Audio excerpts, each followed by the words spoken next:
everybody. How are you? Fine, Brian. How about you? Hey, Fred. Hey. Good. How's your Easter? It was most excellent. How about yours? Good, and it's still going great. Hey, everybody. How are you? Excellent. Oh, good. We're sounding good live on stream. Okay. Fine, Brian. How about Well, it's been a while, hasn't it? It wasn't intentional, but I think we ended up basically giving up Final Fantasy Tactics Retrospective for Lent. Just worked out that way. What's up, chat? So we've got Bio Bomber, John Dacre, the Mixed GM, Bradford Walker, and Mad Matt. Good to see you. On the panel tonight, so far, we have the illustrious Emperor and the redoubtable Ardenon Studios. Say hi to chat, folks. Hi, chat.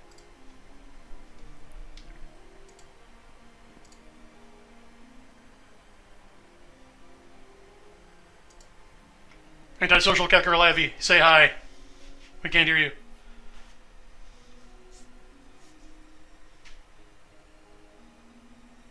Oh well, he may have stepped away. It's alright, I'm sure he'll be back. I'm here. Okay. Well, good. We're glad you're here. We're glad everybody else is here.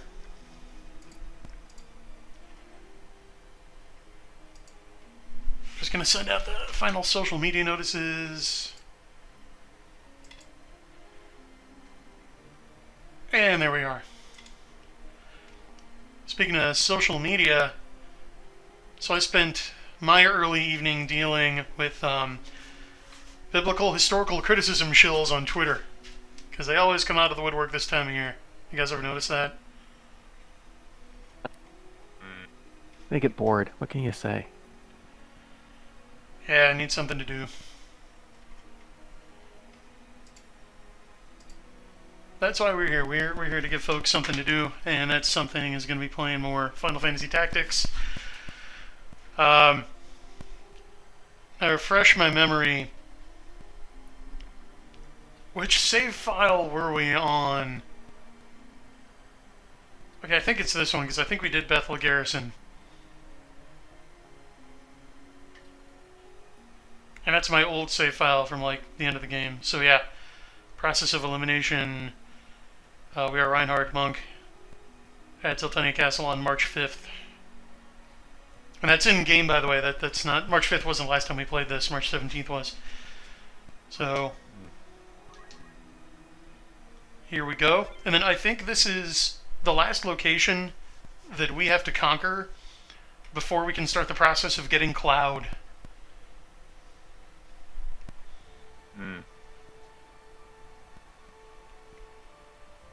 Ooh, okay. I'm just going to check my instructions on that. Okay, so it says we should have about 6 empty spaces on our formation before attempting this. And then, okay, so we got to do Sargidis Trade City. Oh, Sargidis, whatever. And we need Gaug Machine City open. Which I think, yeah. Okay, so that's clear.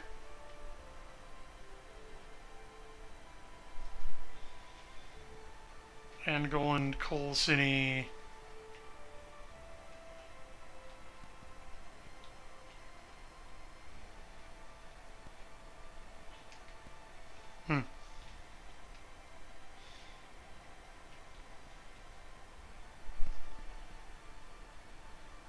Okay, so we did the first part because Malveska Temple appeared on the island up here.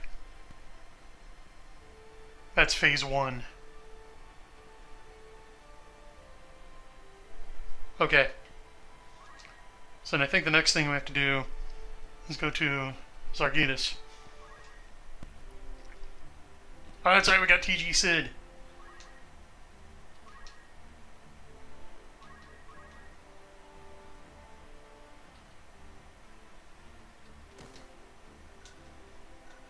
One second. We're gonna see what he's got so far.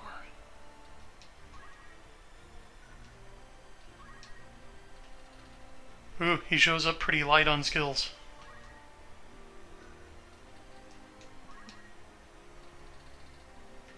Okay, he's got some decent holy swordsman abilities. That's a plus. We'll work on him.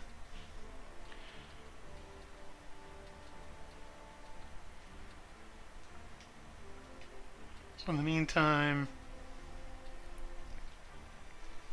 I need to look up how many units I can have in this game, because it doesn't let me scroll all the way down. Oh, welcome, Fiona Wolf.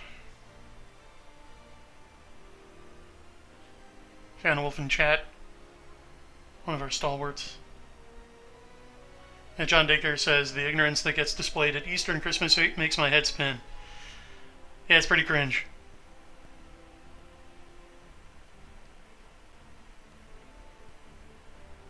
Yeah, it can be pretty amazing what isn't known or is willfully forgotten.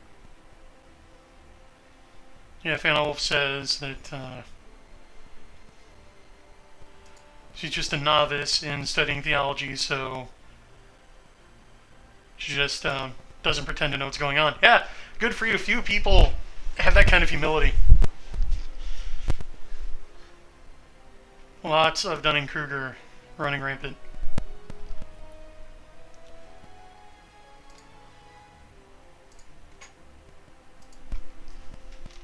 As I've grown older, I've learned to trust subject matter experts more and experts less. If you know the difference, you don't understand what I'm saying. Right? That's an important difference. Yes. SME versus expert. That's right.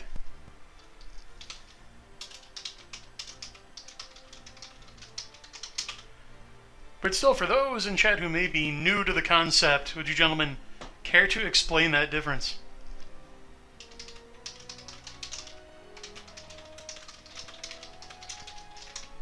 An expert is often someone who's had to discuss it once to someone in a senior position. A SME, a subject matter expert, is someone who's probably done a lot more research in the area. So the SME is probably the one who knows a little bit more about it. I won't even say the SME is the ultimate expert, but the SME is someone who's probably studied that area, has some experience in the area, and as well as briefed the boss once or twice. Iconic stories from the military of an E6 who's subject matter expert advising, I think, a lieutenant colonel on the subject matter expert. And then he sits aside as the briefing goes down for the lieutenant colonel, and now and then the lieutenant colonel giving the E6 staff sergeant a look now and then going, am I doing it right? And the staff sergeant, who's just relaxing or at ease, just nods slightly to the lieutenant colonel. And when it's all done, the lieutenant colonel says thanks. So that... Can confirm. Well, hey, there we go. Yeah, it's always nice to hear accounts of people practicing the virtue of humility, even those in a position of superiority. You gotta admit you don't know what you don't know.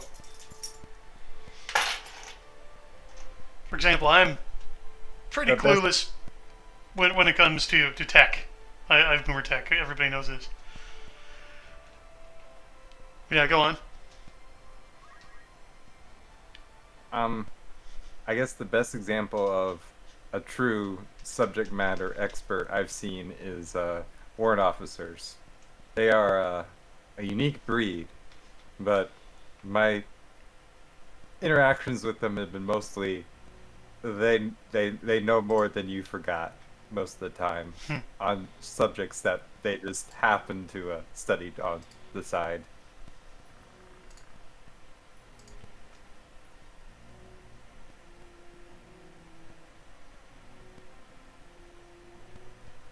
Good to know. Bad Bad Player in the chat, I think, has a nice, concise definition. Yeah. An expert is educated in the subject matter. A SME lives it. There you go.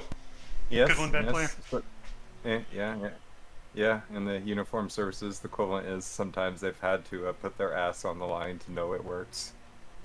Oh, and here we go. If you look at the live game video there, gee, she looks familiar.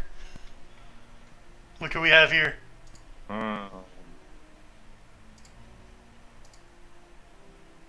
That's a girl selling flowers.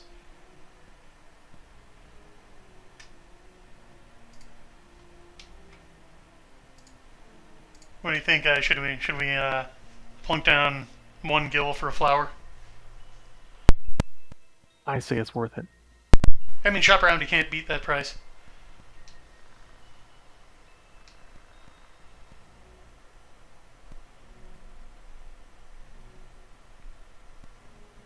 Well, he's seen lots of grass. Likes to make little flutes.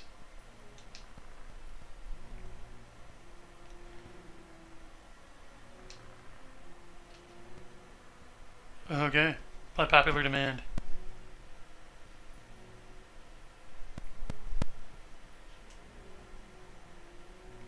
Oh, yeah, Mega Buster Shepard. Yes, John Dicker, she does look like a regular girl, not a half flower, half girl hybrid. Highly suspect.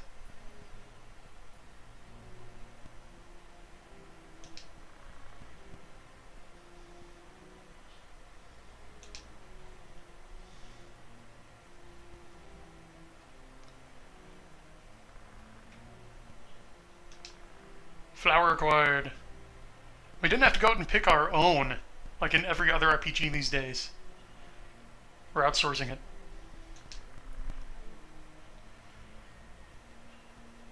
I was watching a buddy play Elden Ring the other day, and yep, it's got flower picking. Essential mechanic now. Players demand it.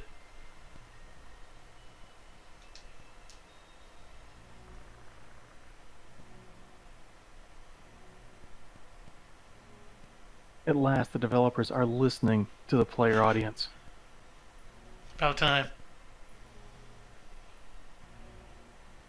So I wonder if Square's insinuating here that after the events of FF7, Eris got isekai'd to Ivalice. Boggles the mind.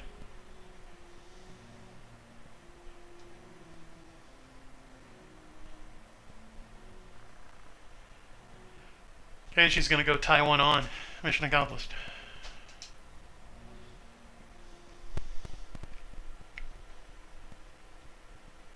Looking for a knight in shining armor. Huh. Typical. So are we. Well, more like a mercenary. Well, that's just practical. Yeah, with the weird, like, bumpy pauldron thing. Anyway. Alright. So I'm definitely saving that.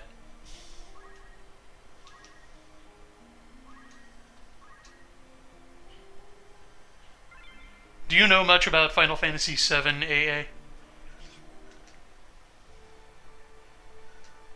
No, I do not. My gaming kind of ended with the Doom 2 era.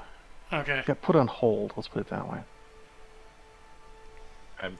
I'm young here, so I actually had to learn about all this post ex facto. Oh wow! Look at that. We've got the full spread of generations here. So like, I'm right at the end of like I'm at the upper age limit of folks who got into FF7. It came out when I was just about finishing up high school. And I did play it back in the day. Still more a fan of the 16-bit ones. FF7 was the first 3D one. It was the first one to make the jump from Nintendo to a Sony platform. And it was really the first big JRPG to feature like a Hollywood budget and marketing campaign. It was just everywhere. It's what turned it into the big business it is now. So, okay. Oh, now we know when it fell. Yeah, no, the increasing budget shenanigans have doomed so much gaming. Yep. There's a reason I use FF7 as a prime indicator of ground zero. Because it was 1997. I find that.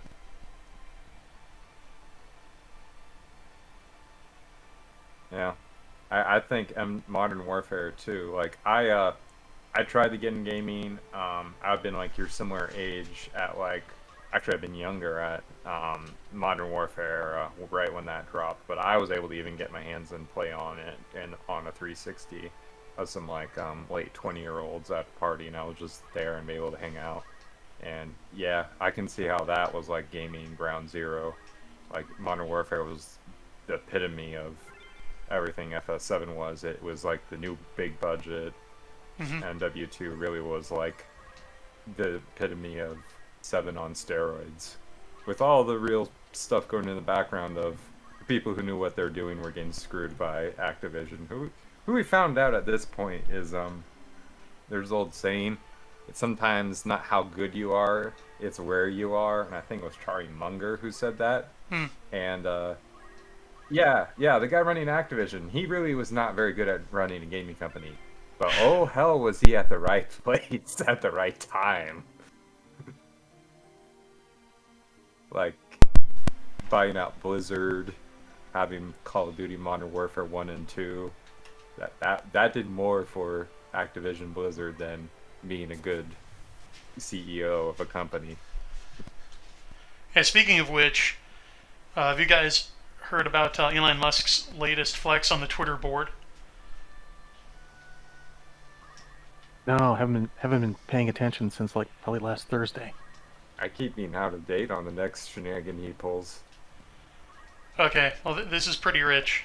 So, it turns out, one, that the Twitter board hardly owns any Twitter stock between them. It's like a minuscule amount. I think Jack Dorsey still owns the most, but the rest of them hardly have any. Oh yeah. Yeah, Like two. Jack Dorsey's got founder money. Yeah, two. They don't really do anything. Like they basically show up, draw like a 250 grand to 350 grand paycheck for working part time, and Jack recently got involved in a Twitter thread where he just came out and admitted, and he's like, yeah, the board has always been dysfunctional, even when I was there. They really do nothings who are just there to put the brakes on any improvement. And someone even asked him, like, well, hey man, you're still technically a member of the board. Are you allowed to share this? And he just replied, no. And then Uncle Elon stepped in and was like, under me, board salaries will be cut to $0. So that'll be a savings of over $3 million right there. I mean, I think someone did the assessment. There's a really good thread. I'll dig around for it if I can, but it goes into the real cost of running Twitter and probably the real expenses, and there's no hell of a way, particularly for a company unlike Google and unlike Facebook, who probably also had assistance of what I'll talk about soon. They could run losses on, like, say, YouTube or Instagram and be able to make it back with the ad money. I mean, hell, you can watch the decline of the newspaper ads and see it went to Google. So it was profitable to do stuff like YouTube, run it as an expense, but uses your loss leader to grab data to feed into your ad network. But Twitter, you can look at a stock evaluation to get a good idea of this. Never had anything like that. Never did. So it was not worth it as a loss leader. Never got an ad thing going. So how the hell is it still operating? Because the cost, the data per person, particularly on Twitter, is exponential. You got text, you got GIFs, you got micro videos. It's just, how in the world, even for its size, relatively, comparatively, is it able to support its backbone? The only real conclusion someone said is it has to be running on someone else's tech and servers. And the only entity in the world that has that stuff is the government. or the intel agencies. So I'll leave it there. Oh, yeah, and that's why they're fighting tooth and nail to keep it from going private again, because they use it just like Jeff Bezos uses the Washington Post or Carlos Slim uses the New York Times. Yeah. The reason, the desperation for it revolves around, it sets the narrative for the globe's media. It literally does. And Elon, one meta play I've heard is this is a value add-on to Starlink. Actually, he wants one theory, which seems reasonable, is this is going to be, when he gets his hands on it, or if, we'll go with when in this statement, that it will be a super SMS, not a social media system, though I have that as a thing I want to write in one of my science fiction books. But no, the traditional SMS system, he wants to use it as an SMS system for the Starlink system. And considering that, I think there's a rumor Apple's iPhone is going to have a Star SIM, not a Starlink, but effectively a Starlink SIM. It would be a satellite SIM in it, a SIM card. Mm-hmm. That is like game changing and also freaking hell of a scary thing to have one man who's basically kind of like Ford, not Edison and Rockefeller all mixed up in the one to have, because he basically can then circumvent anyone's information games, because someone can just buy an iPhone with a satellite SIM and then have access to this SMS service that will be anywhere. Shades of Kingsman. Yeah.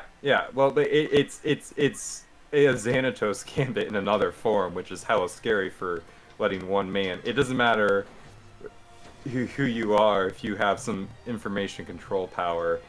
Having a Rockefeller, Edison, Tesla guy have an information system that he's probably going to use mostly for his benefit, and his benefit is basically just letting people screw you because they've had enough of relative censorship, is just, yeah, you do not want that. The problem is, though, and this really interesting play here, and I've heard for a long time everything we've been seeing is just intelligence agencies warring each other within the system, is Elon Musk is the biggest contractor of the DoD. So it's like, who's exactly playing against who now? It's literally kabuki theater on steroids. So enjoy the show. So, but yeah, Starlink might be a future SMS like a phone on steroids with GIFs and cat pictures.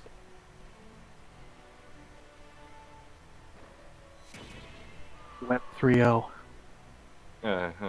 Web 3.0 died with NFTs.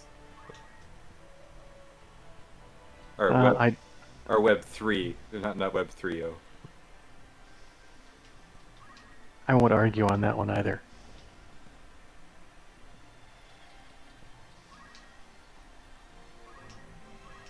Oh, and we got a good Elon post from Mega Buster Shepherd. You think Elon will ever find God?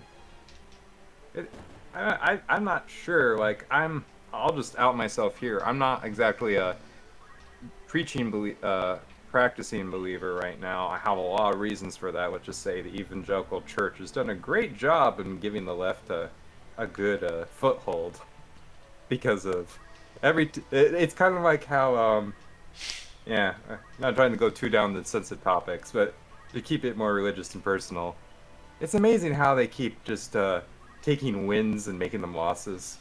And I mean, that's why you have so many gamers who have bad feelings about the Christian and conservatives because of what happened in the 90s, even though that was a certain group and not the whole group. But yeah, but I think Elon, from my position, does believe a lot of stuff about that Christianity or the church did push, like, for all the billionaires we know of, he's one of the few, even though he's had, I mean, at that level of wealth, it's very hard to not have the problem of a similar of David or Solomon, and just, you're going to have a ton of women. Just, you can look at the Bible, and it's a similar situation for someone like Elon on that problem. But he still has a lot of kids, and that's unusual for billionaires. That is stupidly unusual. They most of the time don't give them wealth, or they shelter them, but don't really have beyond like the 2.5 or 3. But has 7, and probably at this rate will still have more. I heard he has and 8. That's highly unusual, and he's also Yeah, I think he might actually have 8. I'm not sure if that was with the surrogate or not, but he's had, I think himself, outright 7. And it is very interesting. A lot of people, he's talked about that's one of his big fears, along with AI, is not enough humans. And we need humans. Like, a lot of people say we don't with AI future, but we actually do. Like, there is a good argument. A stable society with families and units and such is needed to allow the eccentrics to be able to do crazy stuff. Because if you don't have a stable society that is able to put them and give them the tools to do cool and crazy stuff, they'll leap humankind forward. Your eccentrics just spin out because they have no system to do anything. They're either fighting the decaying society and barely can do anything, or the society's not stable enough that they're run out of town and doesn't be able to go, wait, yes, he's a little crazy and eccentric, but he can actually do things, and we can put him in this box, and we can shepherd and train him. And his argument that we need more humans somewhat fits along that lines, is if you need families and a lot of people just doing their job that as they should, because if you don't have people doing stuff like delivering products or ships sailing across the seas, you can have an eccentric in wherever part of the world go, I wonder if I could do this, and then just can reach out to the supply line because things are working and make it happen. And then suddenly we have whatever cool device they come up with. And not having a stable society really hurts the ability of brilliant and eccentric people to do anything. I think he, being slightly up there, knows that he can kind of go, yeah, if we don't have a stable enough society with enough people to do stuff, we can't have crazy smart people actually do cool, amazing things. I'm wondering how much of the Bronze Age collapse was a collapse in population. I'm guessing it wasn't all of it, but I can't believe that wasn't a big part of it. I would say between what I understand of the famines causing every major change in China and the Black Death leading to the Renaissance, population collapse causes a lot of shenanigans. Mm-hmm. Yep. But most of the time, besides the Renaissance, though it's arguable from discussions I've had with the Catholics and other people here, that, the Renaissance was net good for a while. Most of the times, it usually is not good. It usually leads to society going backwards. Like, think of what the Chinese might have been able to do, even though they're not doing crazy stuff like some of the Europeans did. But think of what they were able to do if they had just didn't keep having a dynasty collapsing every 400 years because of famine. Like, if that just didn't keep happening, it might have helped them develop some better stuff. Think of what they could have done if they'd have Christianized and taken in the idea that, there's a rational, discoverable order created by an intelligible, super-rational God. That's what I daydream about. Essentially, leverage the celestial bureaucracy to their temporal benefit. Basically, yeah. Well, I don't know. If they didn't keep having famine collapses, that might have happened. They might have had enough ability to have society going well. Because they were already every dynasty, and they had the system. One of the things that set them apart to other civilizations is they had this test to get in the bureaucracy. If they had that not being shaken up every time things go awry. They might have been open to what you're talking about. Yeah, well, on the other hand, it's kind of a chicken or the egg thing, because like getting rid of this idea of like that history is cyclical and there's no point in investigating first principles because like we can't really know them, or there's no point because like the gods could just change them tomorrow. And if they'd adopted something like the high medieval idea of like natural philosophy, they might have been able to come up with techniques to prevent famines from happening, right? Because like It's interesting you say that. yeah. It's very interesting you say that, because there's a science fiction book series I've watched a few YouTube books on. It's called the Three Body Problem Oh, I read it. series. It's translated. Yeah, yeah. From what I understand, some of the YouTube video stuff, his philosophy gets into, and it makes somewhat sense from what you're saying. He proposes in the whole thing that basically physics breaks down and actually changes, and it is manipulatable. And I'm going, wait, when you're talking about this right here, Brian, that comes up from also philosophical uh, position. Because the only reason the West moved ahead in the sciences is it went with the assumption from biblical teachings of, well, there's an absolute God, and he says, there's literally that, I can't remember off the top of my head the verse, but it's the glory of kings and something else to go find the secrets he puts out there. And that literal philosophy is why you had the sciences just break out. They went from this occult, cyclical thing to, no, we can not be so occultic, but actually have these real chemical processes, real things. It went from just some ancient understandings and such to, no, we can make this actually work and make it a system. Right, that's why the scientific method was stillborn everywhere except the Christian West. And why, contra a lot of people, even on our side, I don't really equate the West, or at least not the current West, with the legacy of Greece and Rome, at least not alone. Christianity is a necessary element. Yeah, that's the belief that there is no absolute assumption. I mean, math makes those assumptions. Math has to start with assumptions. Hell, it adds new assumptions like imaginary numbers will allow for greater leaps in mathematics.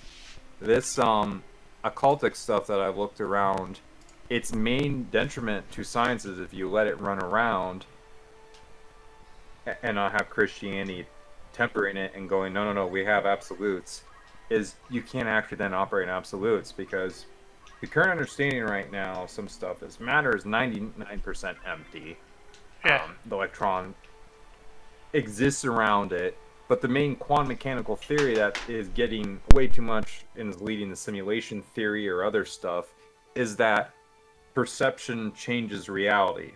Now, there might be some truth to that, but going too far down that path leads to no absolutes, leads to no movement forward, because you assume nothing's true at a certain point. And that means no point in pushing forward and finding new truths to operate stuff on. I don't know if that's completely true. The interesting thing that someone that I know is working on right now is trying to decode Chris Langen's cognitive theoretic model. There's something very, very familiar in that. It actually harkens back to A. Van Vo and some of his null A work in my mind. But he talks of similar things, or he alludes to that in his work, that yes, there may be an influential element in the perception of reality, but that doesn't mean that reality isn't concrete. So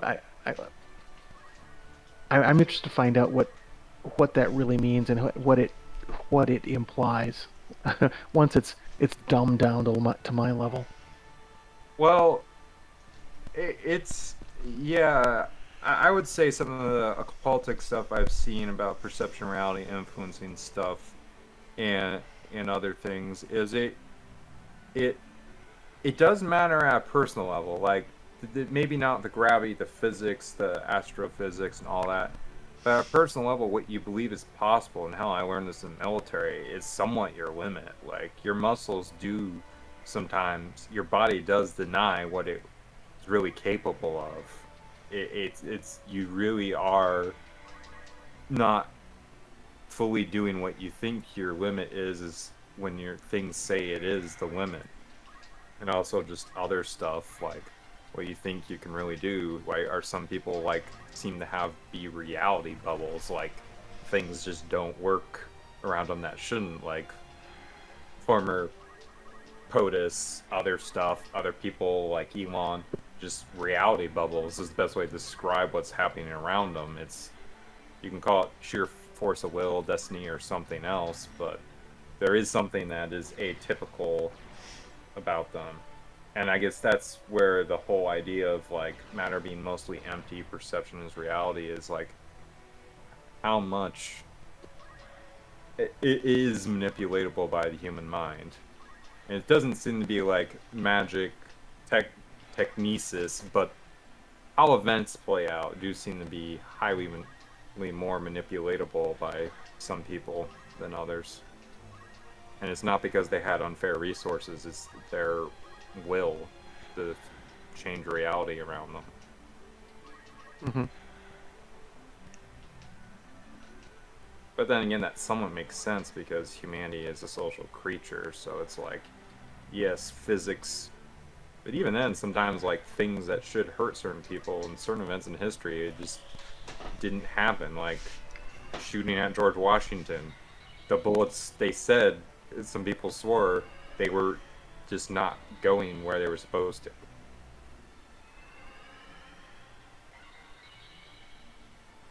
And there is been, I think from one of my friends, some studies on the sixth sense humans have. Hell, that's why many people say a third-person game for stealth is the more realistic, is because it gives the human perception of things around it. Since you can't simulate that yet in video games, you know, Neuralink from Elon maybe someday. So that could be a bad thing. But until we have that, third-person camera is the closest to the human sixth sense of just awareness, something's around them. Or even a better example, I know sometimes when I'm driving on the road, sometimes you just look at someone, and then they just look at you. You don't know why that happens, but the human just is aware that you're looking at it, and then it swings its vision to you. It's not just because your car is moving sometimes. You just know they noticed you were looking without actually knowing you were looking. They just knew it and went, what? Yeah, that seems to happen a lot. It isn't even just for driving with me. Sometimes it's just, you look at somebody and, you know, I'm like, who is that? They look familiar. It's like you have that moment of intense focus, and too many times they'll turn and look at you. Yeah. Bad Player said, heroic willpower is certainly a thing. Go pick a random Medal of Honor citation you want to really go example willpower shaping reality. Yeah, I've heard of some of them. Just they're nuts. Like there's just multiple ones. I mean, one crazy one was I was having a conversation with someone about the USS Johnson, a destroyer in one of the battles in the, I think, Philippines. I don't remember the current position of it, but it basically had the Yamato firing at it, and due to some luck that they didn't use high explosives but armor piercing rounds, and then just pure craziness by the Native American captain, this ship just kept going. It just, they put tons of holes in it, but it just, this one destroyer that should have been destroyed and sunk, I think, like maimed 4 other ships and put down 2 others. It was just ridiculous. But yeah, that's just one instance I know off the top of my head of one small ship by tonnage and everything, and a little bit of luck. But it wasn't just the luck; just kept doing things it shouldn't do.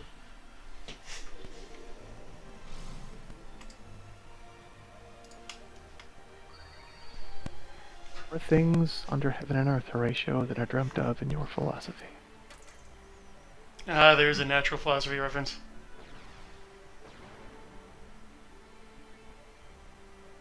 So, yes, come to Geek Gab, where we have metaphysical topics about human will.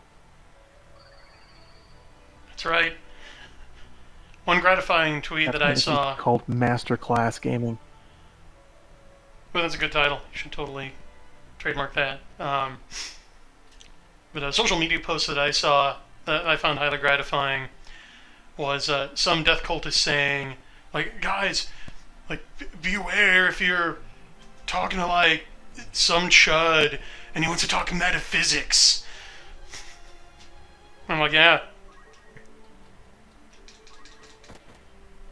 Because there's really no point debating historicity with these guys, because like memory holding history and coming up with their own narratives is their bread and butter. Like especially with the historicity of Jesus, as I was dealing with earlier. Like it's much harder to refute if you just go to metaphysics and prove why it was ontologically necessary that God take flesh. Classical theist finds that to be a much better approach, and I agree.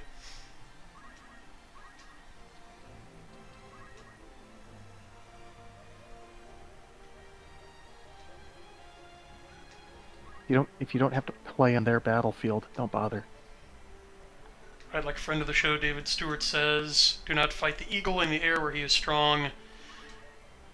Fight him on the ground where he's weak. Although I suppose in this case it's don't fight the serpent on the ground where he's strong. Fight him in the air where he's weak. Yep. I mean, that's just basic tactics 101. Why do you assault the hill where they are when you can bait them out into an open field where you have power? And we know they're baitable, but... And how?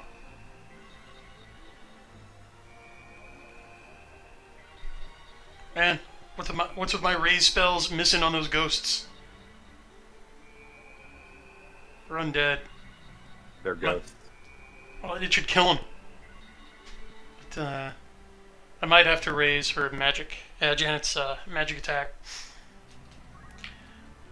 Oh well. But now I've fed them into the TG Sid meat grinder, so just like you held the bridge last time, now we're gonna go to town.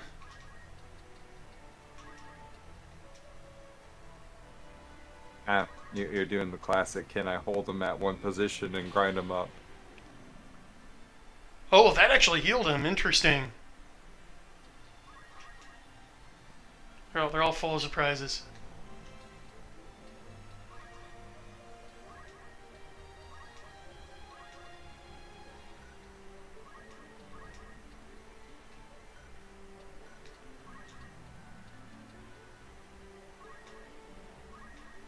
Alright, I want to get rid of this archer. John Dacre says, it looks like you need to raise your accuracy. Something we missed earlier, but Megabuster Shepard said, oh, by the way, Brian, Battletech has a space pope fighting a crusade against space China. Only in freaking Battletech. See, that's weird because I maintain the space pope is going to be Chinese. If you read my hit military thriller series Comet Frame Exceed, that's pretty much what happens.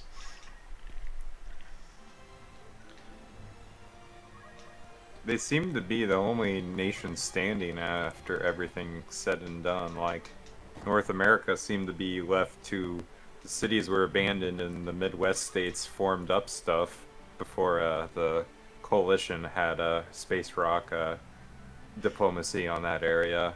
But Europe seemed to have been basically a backwater with finally a few monarchies trying to claw themselves out of a scenario before the coalition came in. But the rest of the world seemed to just, like, forgotten that Europe had conquered them and just went backwards. Except the Chinese and the Russians. Yeah, basically. The Russians were making mechs.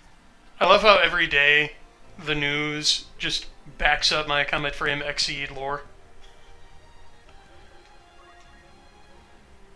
It's gonna It's like happen. every day.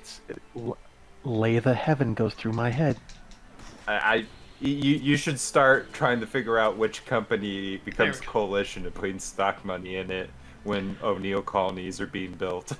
Oh That's well, when you need to start finding the coalition company. if you read between the lines and if you paid close attention, I've already said which one I think it is. Like the name Xseed is a really big hint.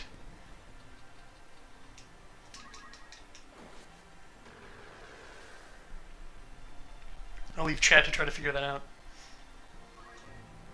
Hey, I'm not going to ask for help. I'm going to redo some of my history.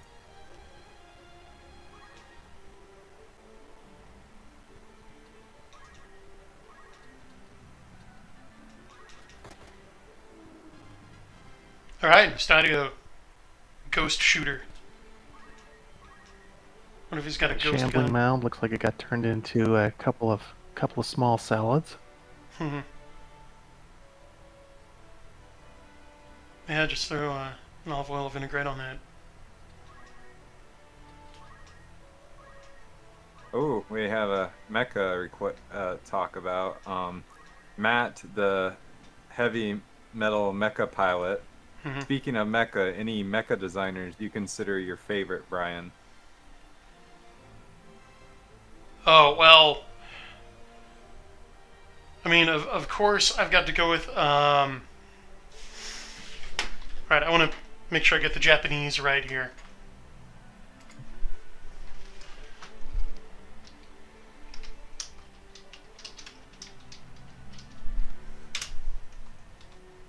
Come on, internet. Yeah, Hajime Katoki. Member of Studio Sunrise, who worked on Gundam. That's got to be my number one.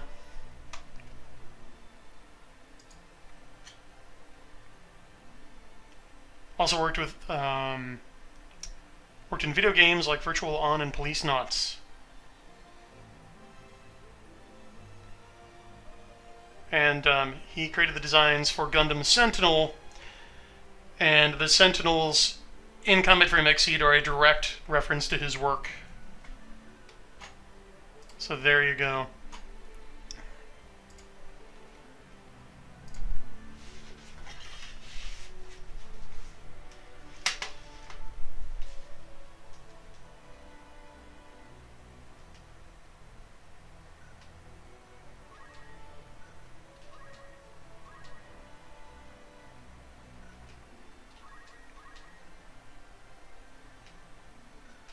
That just killed the conversation. Anybody still there? No, it's fine. Okay. No, it's fine. I think going back to the three body problem series, since it had a lot of good stuff, I was finding it fascinating, just some of the ideas coming, because it's got that Eastern well, I guess culture and philosophy behind it, but that a lot of his fundamental stuff in the series from some of the YouTube videos and stuff I saw, and why I want to eventually cop a few audiobooks and listen to it, is just one, I think, good theme that was just our unrelenting belief that we will have a technological solution to solve everything, and that literally bites humanity in the ass in its first encounters with the Solarians. And we quickly, as the fleet disintegrates, from its first encounter with the Salarians, it's like, oh, maybe technology won't save us.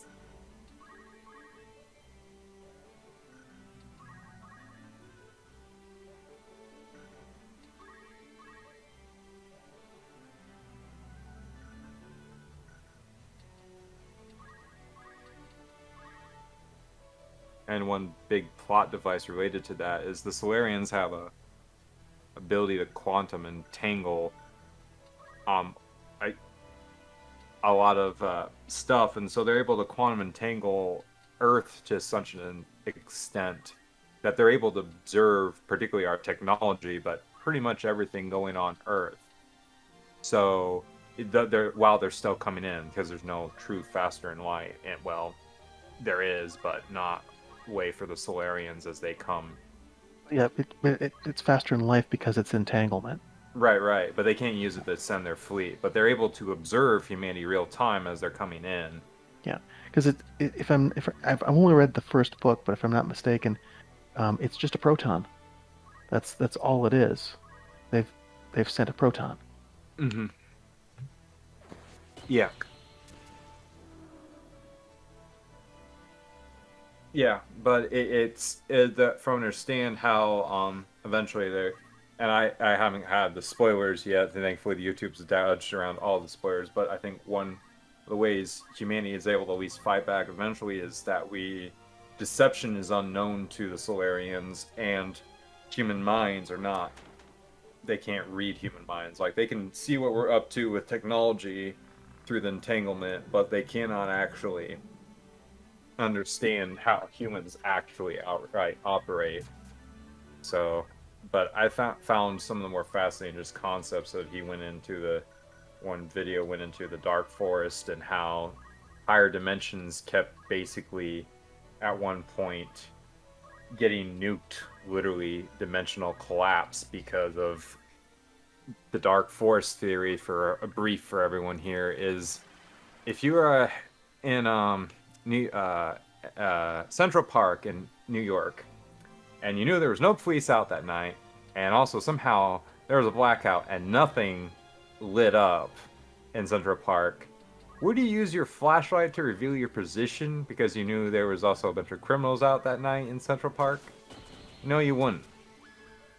Well, the theory of the universe of the Dark Forest, or Dark Central Park, is the whole universe is that. And just to be safe, if you see a flashlight, whip out your suppressed relativistic weapon and fire at that flashlight. And so that's what's been happening in the three-body problem universe. Is this has been going on for quite a while in the higher dimensions, to the point that some sentient creatures just nuke a whole dimension and dimensional collapse it, so anyone intelligent enough flees to the lower dimension. Not a very optimistic view of the intelligence of the future.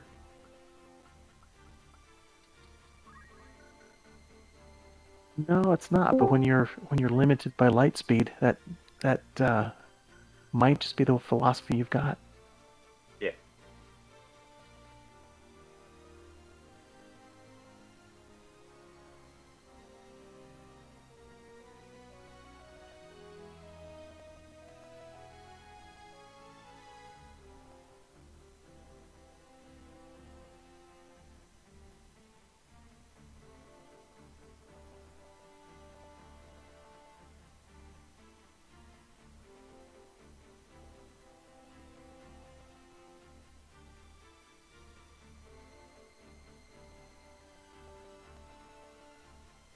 Looks like Crusader Saracen has popped into the Discord to join us. Can you hear us, Crusader Saracen? It's been a hot minute. Hello. Hello. Welcome. Apologies for the quietness at first. Thank you for having me. Everything was quiet, so I wasn't sure if and or when it was a good time to pop in. Oh, sorry. So, it's all good. So, how you been doing? Chat, how you doing? Let's see. Bad Matt, the heavy metal mecha pilot. That's a face I haven't seen before here. Or name, as it were. It's been a while, everyone. John Dacre, good to see you again as usual. Speaking of... So we were in the middle of... go ahead. Sorry, speaking of Mad Matt, I wanted to... He's talking to me there, I wanted to respond. So, I dig Hajime Katoki as a mech designer. So he's giving a shout out to Shoji Kawamori from Armored Core, great series, Kunio Okawara, and Makoto Kobayashi. Oh, and Bad Player wonders if it's a normal response to want to slap every person on white base in Original Gundam. Yes, it is, and I think your deepest desires will soon be fulfilled. Yes, it comes in the form of Bright, and he's not restrained to one series with this. He does multiple series. And Can't be multiple stopped. pilots. It's a tradition. Kind of like how in Catholic confirmation the bishop used to slap you. It's a rite of passage.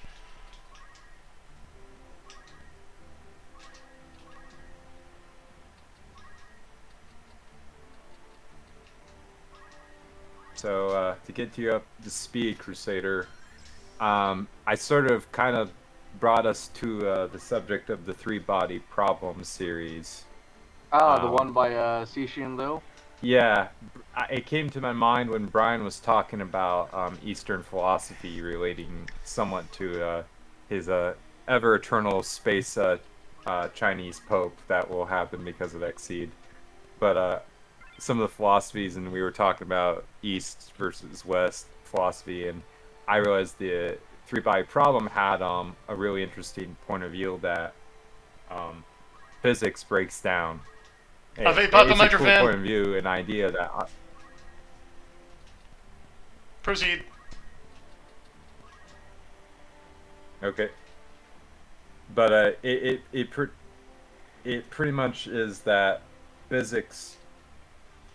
It starts betraying humanity when a certain alien race is preparing to invade, though they're limited by light speed, but they send a quantum entanglement particle that allows them to pretty much observe everything technological-wise on Earth as they approach in real time.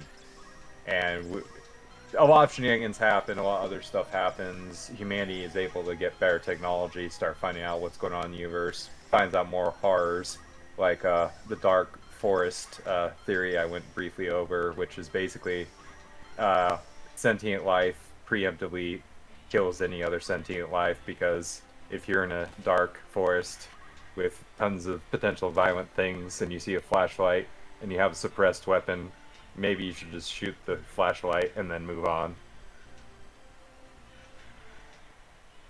So Right, the Dark Forest theory. I'm trying to get that rings. Oh, right. The theory that's supposed to explain, or like at least it's supposed to be like a partial explanation. basically sentient life, if it gets lucky in the first contact and enemy life tries to kill it but gets lucky, it will learn from that point on to just game theory kill anything preemptively, or it just game theory preemptively does it anyway to just be sure.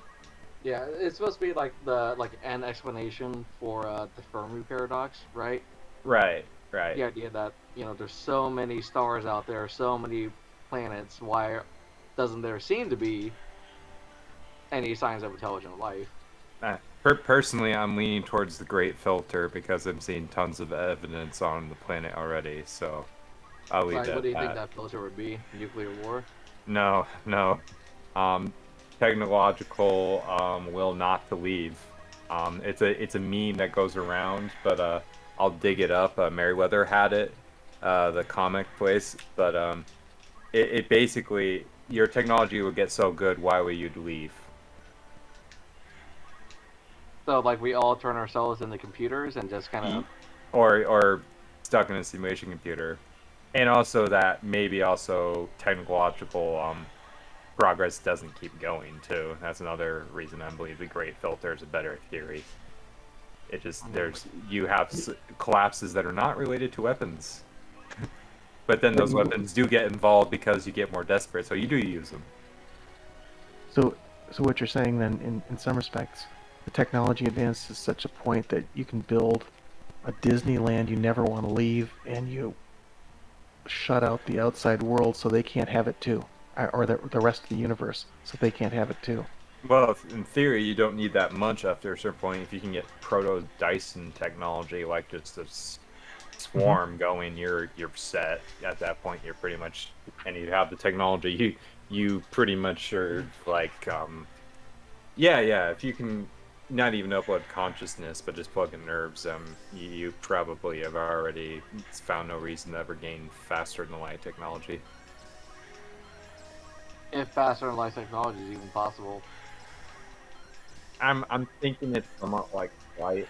Someone's going to find it similar to a bicycle. Mechanics found a way to get flying to work. It just seems to be that way. So here's a question. Like, I know that sounds crazy, but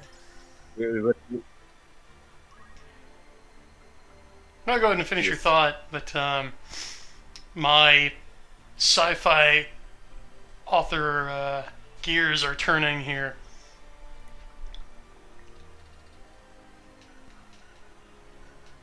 Okay, I'll just go ahead. So, Yes. if you could create something like the quantum entanglement proton from Three Body Problem, and like perfect hyper realistic simulation technology, yeah, why leave home? Why not just send out your proton to effectively be omnipresent in the rest of the universe and just model everywhere you would want to go perfectly into a safe simulation? And I'll go you one better. Maybe that's what UFOs are and why they're so elusive. Like, they're just holograms. They're just projections. They're like the visitors' avatars. Sounds a little bit like Le Guin's Ansible. Mm-hmm. It's a teletype, but it defeats space-time. It's an entangled system, so you have to get the first Ansible to a planet. But once it's there, you can talk to anyone instantaneously on any other planet with an Ansible. Was that Le Guin, or is that Card the guy who uses did the. Orson Scott Card? Yeah. I know he okay, uses it, didn't come but- up with it. Yeah, Oh. if you Go ahead. yeah, if you check out Le Guin's Dispossessed, that's one of the ones where it shows up. Oh, okay, I was curious. I've only ever read Ender's Game and not much of Le Guin besides the one to Walk Away from Omelas, which was required reading in high school. She's a couple of decent books. I've read her fantasy series, the first 3 books of that. Left-Handed Darkness, Dispossessed. I thought Dispossessed was probably her best science fiction that she's read. That's just my opinion.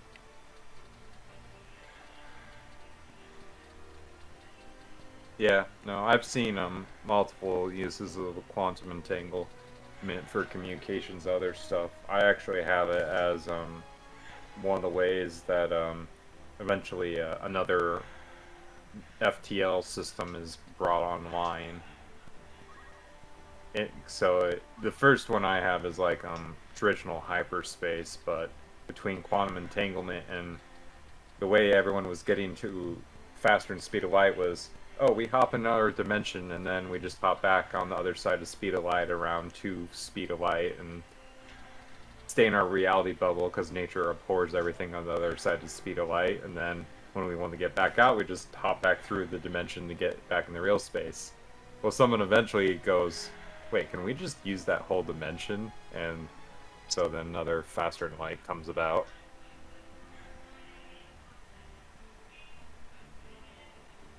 But yeah, no, quantum entanglement is a cool mechanic for just a lot of things you can pull off. I have no idea about the science underpinning any of it, or even the theoretical science, so I'll just say, to me, and maybe to the lay audience, I'm not sure if science fiction really has a lay audience that's casual. It just sounds like a lot of mumbo-jumbo that sounds vaguely plausible enough to me, in all honesty. Which is all I need in a story. Yeah. The explanation, if it's a good book with when they're introducing quantum entanglement, is basically you have 2 particles that we won't get into. I'm gonna have to look up and Google a bunch of stuff that our Anon probably has already available on his screen or knows in his head. But you have 2 particles, theoretical particles. They're not theoretical the particle, but the way you'd be doing them. And you're basically able to, because they're basically entangled with each other, that like what you'll do to one will affect the other, means then that you can basically, no matter the distance, manipulate the one like almost a 0 or 1, or like a not a typewriter, but what we used before we even had phone lines, telegrams. Yeah, you could use like a telegram, and at the most brutal level. But if you had enough bandwidth, they're able to send more, like say bytes and ones and zeros. You could then send computer code, which means then you can maybe even send video. So theoretically, quantum entanglement because you can manipulate both these particles in the same way, and you could maybe set it in such a way what they do. You could define for how much whatever you're sending code-wise. You can send then whatever you want if you have that particle somewhere else. And so I've heard tons of different ways, the theoretical how to do it. There's many ways to theoretically skin a cat. The most common one is you have two boxes, and you can give one to someone, and they can go anywhere in the universe.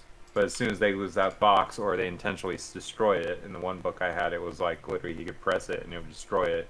It's like a one-use time. So you can talk to someone, then it self-destruct, atomizes, so no one knows you have this FTL comm available because it's expensive. Sounds interesting. I guess, yeah, that's plausible as a way in anything else in science fiction to communicate via FTL. Or communicate faster than light in real time. Mm-hmm. I remember actually in Halo, or in the Halo series, which was my introduction to science fiction and military science fiction as a young lad, besides Jules Verne. One of the things to get around to in one of the earlier, I was about to say later, now I realize the Halo series has gone on so long after I stopped reading it. It's very much one of the earlier books now. They had this, to get around the idea of FTL communication, they actually had a giant cannon that would fire out like a lead-lined probe that contained a message or data, about the size of a football, right? Yeah. And it would actually go through slit space, like fly itself around, and then exit slit space, which is their own version of FTL, via interdimensional travel, at a designated point, and then exit out. But the problem was there was only like 2 or 3 of those ever built, because each one cost about like a fleet of destroyers or like a fleet of dreadnoughts, something of that sort. So it was more like, you know, just a really, really, really advanced form of courier messaging when you think about it. Yeah.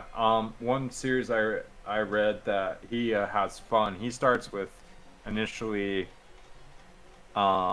just like that. The whole Earth's not Earth sphere, but manned space has basically comm drone networks that literally drones that just have FTL capabilities, because since there's no FTL comms yet in those books.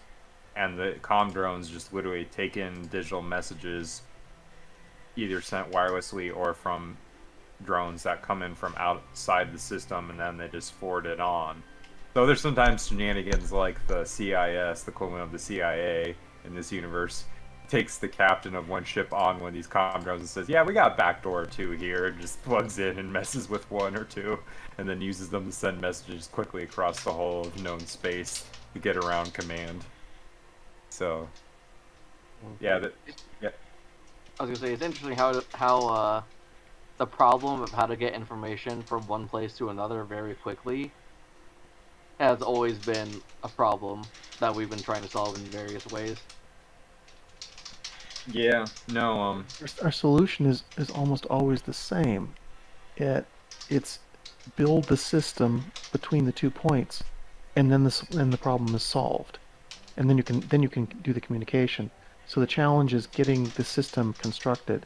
In the case of quantum entanglement, you have to transmit one of the boxes, you know, with sublight speed, or if you do have FTL, but you've got to get it to that point first. You can communicate across the universe if you want to, but you have to travel across the universe first. Right, and that's the big thing about the 3-body problem is, yes, they know what exactly humans are up to as they come to make sure there's no competition from humans, and how their observation of humans made them wary because we were very technological accelerant. But them revealing, because they sent that ahead of them, reveals that they're out there and that they're coming, because they had to send it out there. So, yeah, getting the box there is still the main issue.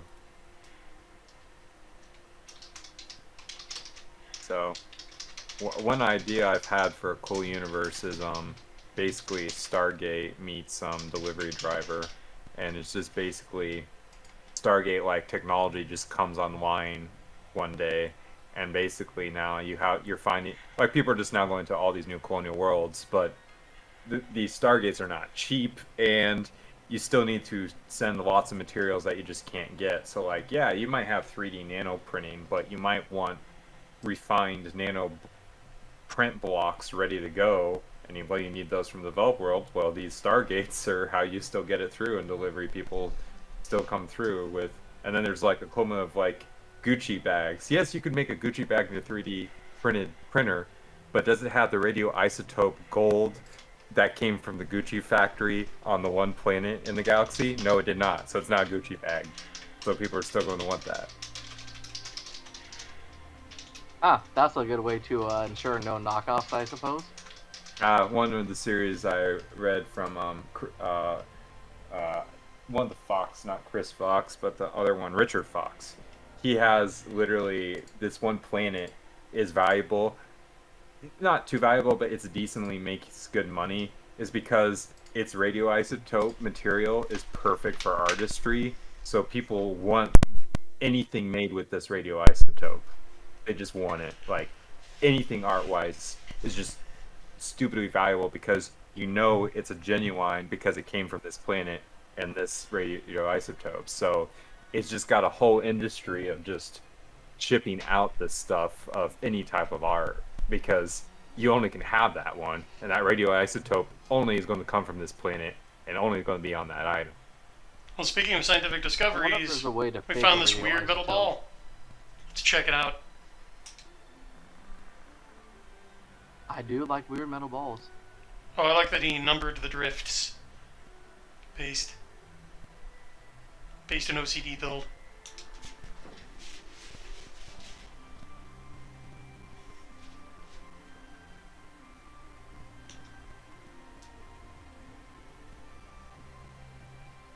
Oh, somebody didn't read the manual.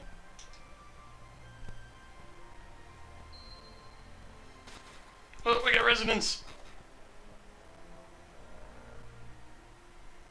Either someone put a fork in the microwave, or Reinhardt's Zodiac Stone is reacting to the ball. Oh yeah. Bad Player had a good thing. They do the Comdro thing in Elite, and they do it in Star Citizen as well. Yeah, Elite's weird. I don't know what Elite Dangerous does anymore. I used to play it, but it's sort of implied in Elite Dangerous that everyone has now quantum entanglement comms by gameplay mechanics. I think the universe originally didn't have that, but by Elite Dangerous, they've made it basically everything has pseudo-quantum entanglement comms if it's a brand new ship. Because the game you're using, you have a brand new hyperspace-like FTL drive that's brand new compared to the original games. But Star Citizen definitely seems to be using the Comdrone thing from what I've heard. But Megabuster said FTL via Schrodinger's cat. Yeah, that's a pretty good way to say quantum entanglements shenanigans, pretty much. And then John says Omelas burn it all down. Yes. Correct. And we did forget Bad Players. The first users of FTL communications will be on Wall Street. The first FTL message will be sell order. Who was it? That actually, Yeah. it's true. There's tons of speed in the internet, and tier 1 communications came a lot from Wall Street. Like we might blame the porn industry for internet, but Wall Street's maybe ahead of them when it comes to how much they push speed over bandwidth. And who was it that pointed out that Those Who Walk Away from Amos was really about sci-fi fandom? I think it was David Stewart. David Stewart or J.D. Cowan? Yeah, one of those smart guys. Was that about sci-fi fandom or the sci-fi writers community?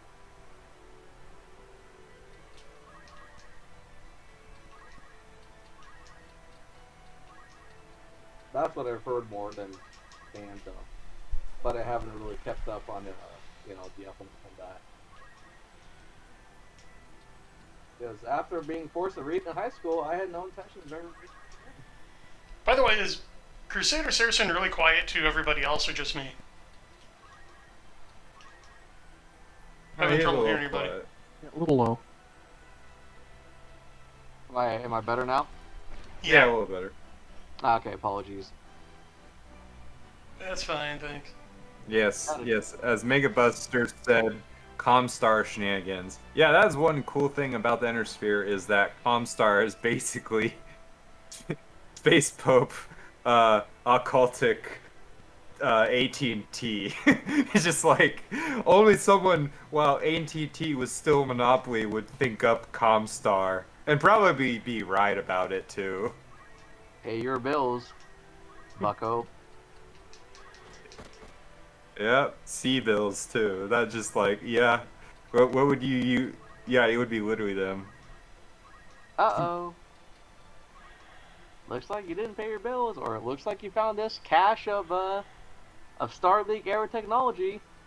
It'd be a shame if you knew about it. Oh wait, you're dead.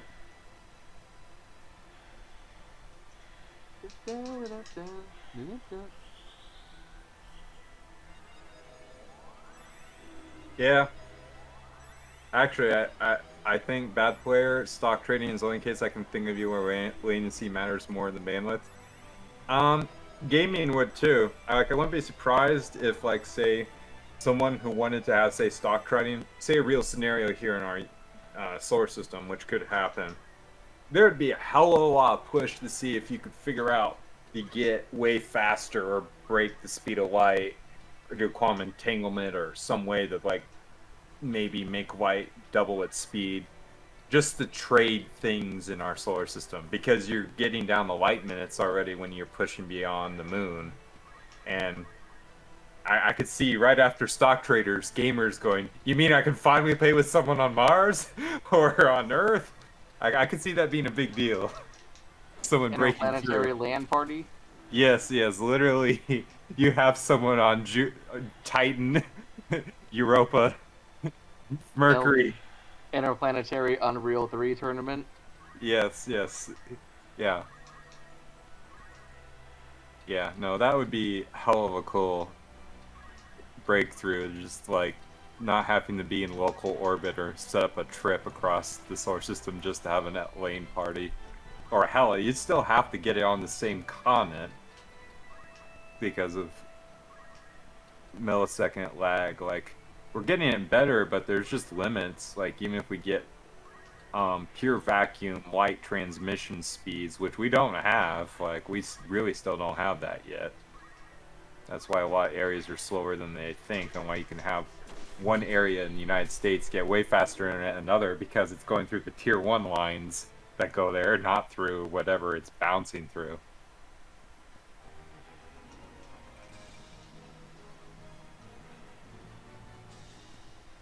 Oh man. Somehow I can I believe love that Civ. gamers would push internet further. Yeah. Because, what's the country with the fastest internet speeds in the world? South Korea. South Korea. Yeah. Because There's everyone that- plays StarCraft. Yeah. I mean, they're a small area that's just like the New York metro city area and greater area. I know it's bigger than that. Just it feels like that. It's like the whole eastern megapolis area. That feels like South Korea in the amount of area it covers. But yeah. Still, yeah. There was actually a joke in one anime of fighting game players talking about lag from North Japan to South Japan. I'm going, North America troubles with ping. We would die over having ping differences you have from North Japan to South Japan. We would die over that. And yet they can build a railroad or a high-speed rail across the country, and we can't. Well, I have two objections that don't have to do with anything political. Less land, higher density. That's the two main reasons you can do it. Yeah. One of the biggest reasons, this is actually a good debate here, I think a good debate, is people talk about American car dependency, like it's an economic death, and yes, a lot of people are stupid with cars. Yes, cars are expensive, but the main reason why America was a major car culture ahead of everyone else, besides just we were rich post World War II, which was a big part of it too.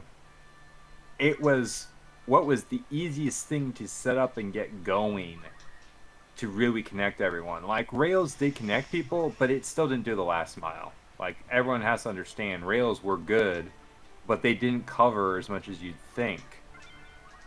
Cars, however, asphalt, gravel, concrete can be put down a whole lot more areas. Yes, you still have to subsidize it, but for how much land a continent like the North Americas have, really cars actually are your answer for 90% of your transportation issues. You can, for the most lower density areas, throw down gravel. For the highways, asphalt. For higher density, concrete. Yes, you have to subsidize. Yes, car culture has issues. It is expensive.